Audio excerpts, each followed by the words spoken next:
മദ്രാസ് എന്ന തന്റെ ചിത്രത്തിന്റെ ട്രെയിലർ ലോഞ്ചിനിടെ തന്നെ അടുത്ത വിജയ് എന്ന് വിളിക്കുന്നതിനെ കുറിച്ച് സംസാരിക്കുകയാണ് നടൻ ശിവകാർത്തികേയൻ. വിജയ് തനിക്ക് മൂത്ത സഹോദരനെ പോലെയാണ്, തന്നെ കുട്ടി ദളപതിയെന്നും ടിദീർ ദളപതിയെന്നും വിളിക്കരുതെന്നും താരം വേദിയിൽ അഭ്യർത്ഥിക്കുന്നു. AR മുരുകദോസ് സംവിധാനം ചെയ്യുന്ന ചിത്രത്തിൽ അഭിനയിക്കുവാൻ കൊതിച്ചിരുന്ന ഒരു കാലമുണ്ടായിരുന്നുവെന്നും ശിവകാർത്തികേയൻ ഓർത്തെടുക്കുന്നു.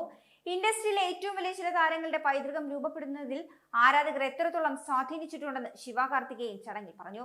ജനനായകൻ എന്ന ചിത്രത്തിന് ശേഷം വിജയ് സാർ രാഷ്ട്രീയ പ്രവേശനം പ്രഖ്യാപിച്ചപ്പോൾ പോലും അദ്ദേഹത്തിന്റെ ആരാധകർ ഉടൻ തന്നെ രാഷ്ട്രീയ പ്രവർത്തകരായി മാറി. അദ്ദേഹത്തോടൊപ്പം നിന്നുവെന്നും താരം ചൂണ്ടിക്കാണിക്കുന്നു. മറുവശത്ത് അജിത് സാർ ഒരു കാർ റേസിന് പോകുമ്പോൾ പോലും വലിയ ജനക്കൂട്ടത്തെ ആകർഷിക്കുന്നു.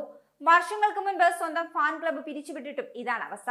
സകലകലാവല്ലഭനായ കമൽഹാസന് ജയത്തിലും തോൽവിയിലും കൂടെ നിൽക്കുന്ന ആരാധകരുണ്ട്. സൂപ്പർ സ്റ്റാർ രജനീകാന്ത് 50 വർഷമായി തന്റെ താരപദവി നിലനിർത്തുന്നത് അദ്ദേഹത്തിന്റെ ശക്തമായ ആരാധക വൃന്ദം ഉള്ളതുകൊണ്ടാണെന്നും ശിവകാർത്തികേയൻ കൂട്ടിച്ചേർക്കുന്നു.